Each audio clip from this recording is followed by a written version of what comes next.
Lalu siapa sosok S pemberi uang 27 miliar yang dikembalikan Magdir Ismail kemarin?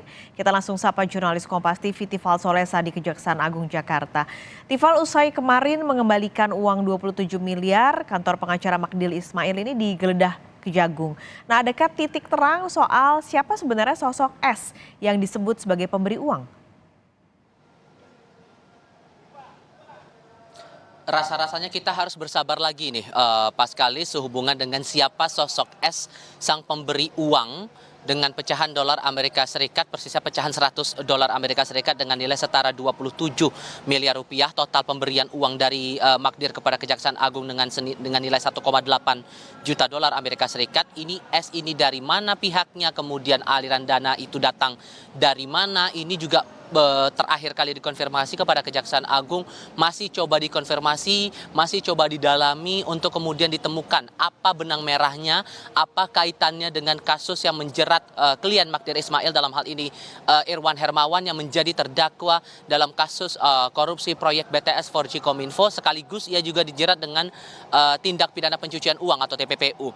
Terakhir, Direktur Penyidikan Kejaksaan Agung dari Jaksa Agung Muda Tindak Pidana Khusus Kuntadi menyampaikan kepada saya bahwa seluruh temuan, sekalipun tidak dijelaskan temuannya apa-apa saja, entah itu dokumen atau mungkin ada tumpukan uang baru yang mungkin saja ditemukan di kantor Magdir Ismail di kawasan Menteng, Jakarta Pusat kemarin, begitu, ini masih akan coba didalami lagi oleh penyidik untuk ditemukan adakah kaitannya uang 27 miliar rupiah itu dengan kasus yang menjerat Irwan Hermawan. Kemudian dipertegas lagi oleh Kuntadi, ini statusnya masih mengonfirmasi. Jadi belum bisa dikatakan bahwa uang yang diserahkan Magdir Ismail kepada Kejaksaan Agung kemarin pada tanggal 13 Juli 2023 ini menjadi barang bukti atau sebatas barang temuan. Lebih lengkap ini pernyataan Kuntadi kepada kami pagi tadi. Hasil penggeledahan kan kami tentu saja belum bisa menyampaikan ya.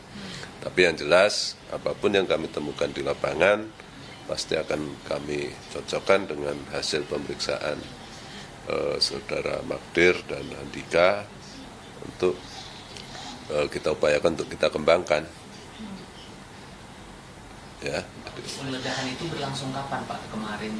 Ya, kemarin pada saat yang bersangkutan kita lakukan pemeriksaan dan kita ketahui tempat penyerahan ada di kantor, maka kita segera melakukan tindakan untuk pengecekan lapangan pada saat yang bersamaan.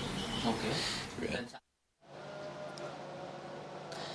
Kemarin kepada wartawan setelah menyerahkan uang sebesar 27 miliar rupiah kepada penyidik dari Jampitsus Kejaksaan Agung, Magdir menyampaikan bahwa setidaknya sudah 2 kali Magdir mewakili kliennya Irwan Hermawan menyerahkan uang kepada Kejaksaan Agung sehubungan dengan dakwaan terhadap Irwan yang disebut menerima uang atau memperkaya diri dari kasus proyek BTS 4G ini senilai 119 miliar rupiah. Sebelum penyerahan 27 miliar rupiah kepada Kejaksaan Agung kemarin, Irwan lewat penasihat hukumnya sudah sempat menyerahkan uang juga dengan besaran 8 miliar rupiah. Harapannya ini bisa menjadi bentuk itikat baik dari pihak terdakwa kepada pihak Kejaksaan Agung selaku aparat penegak hukum, dan pada harapannya kemudian nanti ujungnya bisa meringankan posisi Irwan yang sudah didakwa dengan jerat tindak pidana korupsi dan juga tindak pidana pencucian uang. Setelah kemudian dikonfirmasi kemarin, Kapus Penkum Kejaksaan Agung, Ketut Sumudana memastikan bahwa penasihat hukum Irwan Hermawan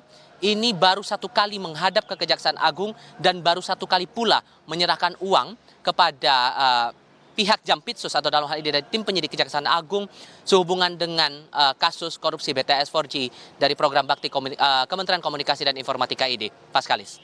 Nah, Tifal, kan kalau sekarang sampai saat ini ada 6 terdakwa di kasus korupsi BTS Kominfo. Nah, Kejagung juga sudah menetapkan 2 tersangka lain. Adakah perkiraan kapan berkas akan dilimpahkan untuk segera disidangkan?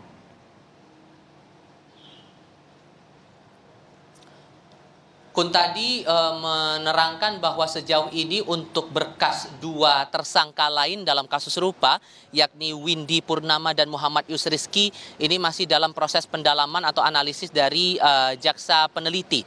Jadi masih dalam pendalaman apa-apa saja hal yang perlu dilengkapi dan aspek-aspek lain yang juga perlu diperdalam lagi dalam berkas dakwaan ataupun juga berkas perkara. Ini masih akan dipelajari sampai pada akhirnya setelah kemudian dianggap lengkap, barulah nanti akan dilakukan pelimpahan. Baik itu untuk berkas terhadap keduanya maupun juga terhadap dua tersangka itu sendiri yang kemudian akan segera disidangkan. Kapan waktunya ini yang akan masih kami tunggu konfirmasi pastinya oleh otoritas Kejaksaan Agung. Perlu diingat bahwa Windy Purnama ini merupakan orang kepercayaan dari Irwan Hermawan. Irwan Hermawan yang sudah mendapatkan porsi untuk menjalani persidangan di Pengadilan Negeri Tindak Pidana Korupsi Jakarta Pusat begitu. Ia dijerat dengan pasal tindak pidana pencucian uang dan dia disebut memiliki peran sebagai penghubung antara pihak swasta dengan pejabat dari Kementerian Komunikasi dan Informatika untuk memuluskan program atau proyek dari BTS 4G Kominfo dalam 5 paket di periode 2020 sampai 2022. Sementara untuk tersangka lainnya Muhammad Yusrizky merupakan Direktur Utama PT Basis Utama Prima. Dalam proyek ini ia atau perusahaannya menjadi penyedia panel surya untuk menara pemancar yang dibangun dalam proyek BTS 4G Kominfo ini. Nah, terakhir kali yang kami ketahui bahwa sudah ada pendalaman terhadap sejumlah saksi untuk kedua tersangka ini, termasuk pemeriksaan terhadap Windy Purnama sebagai saksi untuk tersangka Muhammad Yusrizky.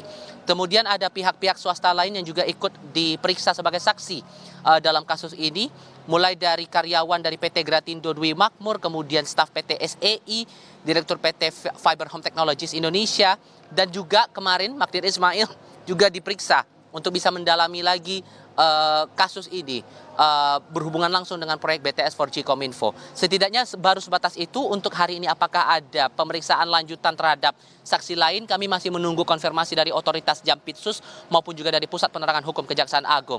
Tapi yang jelas sejauh ini sudah ada 6 orang yang sudah berstatus sebagai terdakwa dan sudah disidangkan di Pengadilan Negeri Tindak Pidana Korupsi Jakarta Pusat. Tahapan sidangnya sudah masuk ke dalam tanggapan atas eksepsi dari para terdakwa ataupun juga terakhir kali juga ada eksepsi yang disampaikan dan tinggal menunggu putusan sela apakah kemudian sidang akan dilanjutkan terhadap 6 terdakwa ini atau justru dihentikan. Sementara untuk 2 tersangka yang masih diusut kasusnya di Jampitsus ini masih menunggu kapan pelimpahan akan dilakukan. Paskalis. Tifal Solesa melaporkan langsung dari Kejaksaan Agung Jakarta. Terima kasih.